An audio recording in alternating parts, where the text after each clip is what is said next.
Hello दोस्तों, आपका स्वागत करता हूं हमारे चैनल देसी प्रॉफिट टॉक में। आज के वीडियो में हम एक बहुत ही इंपॉर्टेंट क्वेश्चन के बारे में बात करने वाले हैं, जो कि है कि अगर आपने 20 लाख रुपए का होम लोन लिया हुआ है ना, तो 20 लाख के होम लोन पर आप 10 लाख रुपए कैसे बचा सकते हो। एग्जाम्पल के तौर पे हम चीज़ें जो हैं वो समझेंगे जा करके, और आपको एक काफ़ी कुछ आइडिया मिलेगा अगर आप एक होम लोन लेने वाले हो या ऑलरेडी आपका कोई होम लोन वगैरह जो है वो चल रहा है। दोनों ही के केस में जो है ना, आपको एक इंपॉर्टेंट चीज़ पता चलेगी, जो कि यार बहुत सारे लोग इस चीज़ पे ध्यान नहीं देते हैं और अननेसेसरी का जो है वो बैंक को इंटरेस्ट वगैरह जो है वो पे करते रहते हैं। तो आगे बढ़ने से पहले अगर आपने हमारे चैनल देसी प्रॉफिट टॉक को अभी तक नहीं सब्सक्राइब किया है, तो मैं आपसे रिक्वेस्ट करता हूँ कि आप हमारे चैनल देसी प्रॉफिट टॉक को सब्सक्राइब कर लें। यहाँ पर हम credit card, home loan, personal loan से रिलेटेड जो जो भी यूज़फुल इन्फॉर्मेशन होती है ना, उसके सबका एक वीडियो बना करके जो है वो आप तक पहुँचाते हैं इस चैनल के माध्यम से। तो आपसे रिक्वेस्ट है कि चैनल को जो है वो जरूर सब्सक्राइब कर ले, और ये वीडियो भी काफ़ी ज़्यादा इन्फॉर्मेटिव होने वाला है ना, तो मैं आपसे रिक्वेस्ट करता हूँ इस वीडियो को भी जो है वो लाइक कर दे, ताकि ऐसी यूज़फुल इन्फॉर्मेशन है मैं आपके पास समय समय पर लाता रहूँ। तो हम कुछ डेटा के आधार पर समझते हैं चल करके। सबसे पहले हम एक एनालिसिस देखते हैं कि मान लीजिए हमने यहाँ पर 20 लाख रुपए में, यहाँ पे बाय डिफ़ॉल्ट एक ईएमआई कैलकुलेटर इसका हम यूज़ कर रहे हैं, जो कि एक बेस्ट ईएमआई कैलकुलेटर है। अगर आपको भी होम लोन, पर्सनल लोन और कार लोन के लिए ईएमआई वगैरह कैलकुलेट करनी है ना, कि भाई अगर मैं फॉर एग्जांपल के लिए मैं 10 लाख का लोन 5 सालों के लिए लेता हूँ, तो मेरा मंथली ईएमआई वगैरह क्या बनेगा, कितना ब्याज जो है वो टोटल बैंक को हमें पे करना पड़ेगा ना, तो उसके लिए एक बेस्ट मीडियम है, एक बेस्ट टूल है, और बहुत ही मतलब अच्छे से डिटेल में आपको ईएमआई वगैरह कैलकुलेट करके दे देता है विथ ग्राफिकल के साथ। ठीक है ना, तो इसको जरूर यूज़ करें। इसका लिंक जो है वो आपको डिस्क्रिप्शन में मिल जाएगा। तो हम अपने मेन मुद्दे की तरफ चलते हैं कि फॉर एग्जांपल के लिए भाई आपने 20 लाख का लोन लिया, ठीक है ना।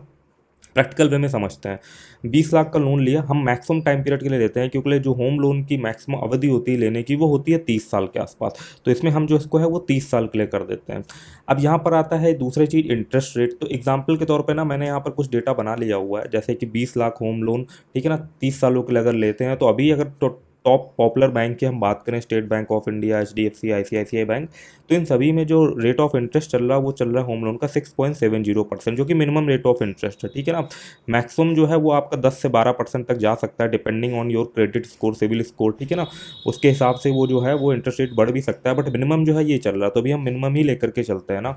तो 6.70% के आसपास जो है वो पॉपुलर बैंक में इंटरेस्ट रेट चल रहा है। तो अगर 20 लाख रुपए का लोन जो है वो 30 सालों के लिए लेते हैं, तो आपका मंथली ईएमआई जो है वो लगभग 12,905 के आसपास पड़ता है। अब बहुत सारे लोग का तो ये रहता है ना कि वो ये देखते हैं कि हमारा मंथली ईएमआई जो है वो कम से कम बने जा करके, वो इंटरेस्ट नहीं देखते हैं कि वो कितने लंबे समय के लिए लोन ले रहे हो और कितना ज़्यादा उन्हें इंटरेस्ट जो है वो पे करना पड़ेगा। ये भी अभी इस वीडियो में हम आगे प्रैक्टिकल वे में समझेंगे, तो आपको पता चलेगा कि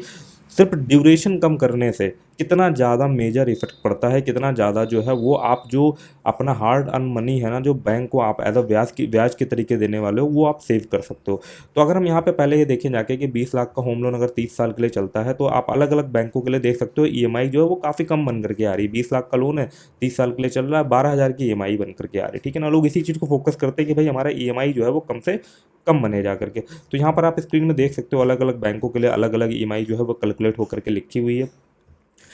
अब हम बात करते हैं बिल्कुल मेजर वाली चीज़ पे, जो इस वीडियो का टाइटल है कि हम 20 लाख के लोन पर जो है वो 10 लाख रुपए कैसे बचाए। 10 लाख बचा सकते हो, उससे ज़्यादा भी आप बचा सकते हो। कैसे बचा सकते हो, उसके लिए आपको एक इंपॉर्टेंट चीज़ जो है वो समझनी पड़ेगी।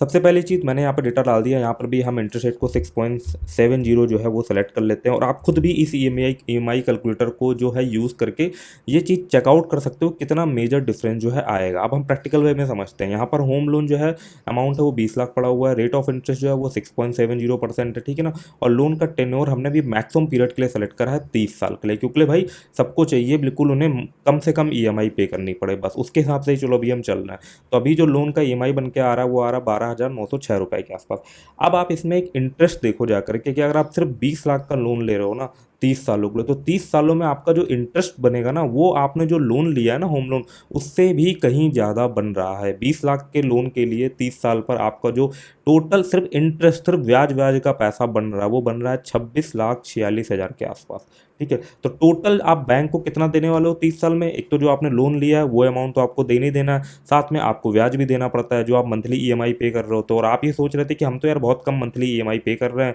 12,906 रुपये के आसपास ना, तो यार बहुत कोई दिक्कत वाली चीज़ ही नहीं ना। बट आप जब उसका टोटल कैलकुलेट करोगे अपने 30 साल बाद ना, तो देखोगे कि आपने लोन से भी ज़्यादा अमाउंट जो है वो बैंक को पे कर डाला, जो कि 26 लाख के आसपास था ना। तो टोटल आपने बैंक को पे कर डाला 30 सालों में 46,46,000 के आसपास। ठीक है ना। 20 लाख का लोन लिया था, उससे ज़्यादा हमने लोन जो है वो बैंक को 30 सालों में पे कर दिया। तो अब इसमें फैक्ट वाली चीज़ ये है ना कि देखिए आप यहाँ पर अगर ग्राफिकल वे में भी देखोगे तो जो ग्रीन वाला एरिया है इतना ही सिर्फ पार्ट आपने जो है वो लोन लिया हुआ था, और ये जो ऑरेंज वाला एरिया है जो कि बड़ा कट दिखाई दे रहा है, इतना सारा जो है ना वो आपने अपना खुद का कमाया हुआ पैसा जो है वो आपने बैंक में एज अ इंटरेस्ट के तरीके जो है वो भर दिया जा करके। तो अब हम कैसे बचा सकते हैं पैसा यार, इसको ये जो इतना लंबा चौड़ा अमाउंट हमें दिख रहा है यार 26,46,000 के आसपास ना, इस पे यार कैसे कटौती करी जा सकती है। तो देखो यार इस पर कटौती का देखो फंडा कुछ इस तरीके से ही चलता है ना कि देखो यार जब आपने अभी मान लो मैं लोन ले रहा हूँ, ठीक है ना, अभी मान लीजिए मैं 2022 में लोन लेता हूँ तो जाहिर सी बात है मुझे अपनी सैलरी के अकॉर्डिंग लोन मिलेगा। अब ऐसा तो है नहीं कि 30 साल आप जब जॉब करोगे तो आप ग्रो नहीं करोगे, आपकी इनकम भी बढ़ेगी, आप अदर इनकम के सोर्सेज वगैरह भी क्रिएट करोगे ना। तो यहाँ पर जो मेन कहने का मुद्दा ये है कि एक आपको बेनिफिट मिलता है जब आप लोन लेते हो, वो बेनिफिट होता है प्री पेमेंट का। आप यहाँ नीचे शेड्यूल देख सकते हो, 30 सालों का पूरा टेबल का शेड्यूल आ रहा है कि मेरा मंथली ईएमआई वगैरह जो है वो क्या बनना है। इस तरीके से आप शेड्यूल में मंथली ईएमआई वगैरह पे कर रहे हो। अब फॉर एग्जांपल के लिए हम ये मान के चलते हैं कि 2022 में आपने लोन लिया, आपका सैलरी जो है वो 30-35 हज़ार रहा होगा, ठीक है ना। अब आप ईएमआई वगैरह भर रहे हो 12-13 हज़ार रुपये की, आपने 30 साल के लिए मैक्सिमम पीरियड के लिए लोन ले लिया। अब हुआ क्या कि भाई 2 साल बाद 3 साल बाद आपका इंक्रीमेंट हो गया, आपने यहाँ कुछ और अदर इनकम सोर्सेज वगैरह क्रिएट कर लिए, या आपका कोई जैसे आपके घर में कोई लड़का या कुछ वो भी आप साथ संग के संग जॉब करने लगा ना, तो वहाँ से आपके पास कुछ फंड वगैरह आने लगा जाकर ना। तो ट्राई ये करना है कि प्री पेमेंट का फीचर यूज़ करना है, जिसमें आपको पूरा 30 सालों तक ही लोन नहीं देना है। जैसे ही मान लीजिए 2022 में लोन लिया था, अब 2024 या 2025 में मान लीजिए फरवरी मंथ में मेरा अच्छा खासा इंक्रीमेंट हो गया, मेरा कहीं से फंड की व्यवस्था बन गई ना, तो उस समय हमें क्या करना है ना कि जितना हो सके आपको प्री पेमेंट करके लोन को जल्दी क्लोज करवाने की कोशिश करनी है। अब यहाँ पे फरवरी में मान लीजिए आपने कुछ 50,000 1 लाख रुपए की प्री पेमेंट कर दी, ऐसे ऐसे करके अगर ये आपका जो लोन 30 साल का था ना, उस लोन को आप मान लीजिए फॉर एग्जाम्पल के लिए लिया आपने 30 साल के लिए, बट आपका इंक्रीमेंट होता रहा, पैसे का जुगाड़ बनता रहा ना, और आपने प्री पेमेंट कर करके समय से पहले जो है वो लोन को अदा करके ना, और आपने इस लोन को जो है वो क्लोज कर दिया जा करके 15 सालों में। अब आप देख सकते हो यार जो लोन का अमाउंट 30 सालों में जो 26 लाख के आसपास, 26.5 लाख के आसपास जो है वो ब्याज बन रहा था बैंक को देने के लिए, वो जैसे ही मैं 15 साल में आता हूँ ना, तो वो ब्याज घट करके सीधा हो जाता है 11 लाख के आसपास। आप देख सकते हो कितना मेजर जो है वो डिफरेंस आ रहा है। डिफरेंस देखिए 26 लाख से सीधे जो है वो आपका जो ब्याज ब्याज का अमाउंट था वो आ जाता है सीधे 11 लाख रुपए में। और अगर आपका पैसे की व्यवस्था बन गई ना, आप जितना जल्दी इसको क्लोज करवाते जाएंगे उतना ही इंटरेस्ट जो है वो कम होता चला जाएगा। इस चार्ट में भी जो है वो आप चीज़ साफ साफ देख सकते हो कि अब आपका जो आपने ब्याज लिया है, जो आपने लोन लिया है ना, मेन वो अमाउंट सिर्फ ब्याज जो है वो आपका इतना पड़ रहा है, ठीक है ना। तो अगर आपने 30 साल के लोन को जस्ट हाफ में चुका दिया ना, तो आप इजी तरीके से 50% के ऊपर तक जो आपका ब्याज लग रहा था मैक्सिमम पीरियड में ना, उस पे अमाउंट में आप जो है सेव कर सकते हो। तो पहले जो हमको यहाँ पर 30 सालों में जो हमें 46 लाख के आसपास टोटल जो है वो बैंक को पे करना पड़ रहा था ना, वही अगर हम 15 साल में लोन चुका देते हैं प्री पेमेंट का फीचर का यूज़ करके, तो वो हमें सिर्फ 31 लाख चुकाना पड़ रहा है, ठीक है ना। हमारा ब्याज भी है जो है वो काफ़ी कम हो जा रहा है। अब ये डिपेंड करता है कि आपकी कैसी पैसे की व्यवस्था बन रही है और कितना जल्दी जो है लोन आप चुका पाते हो। तो अब अगर हम प्री पेमेंट की बात करें तो हर बैंक में लोन चुकाने के लिए प्री पेमेंट का फीचर होता है, और कई सारे, तो जब आप लोन लेने जाओ ना तो आपको ये भी ध्यान रखना है कि प्री पेमेंट जो चार्जेस वगैरह होते हैं ना, उसके बारे में भी अच्छे तरीके से जो है वो बैंक से चीज़ें पूछ लेनी है कि भाई अगर मैं प्री पेमेंट कर रहा हूँ ना, तो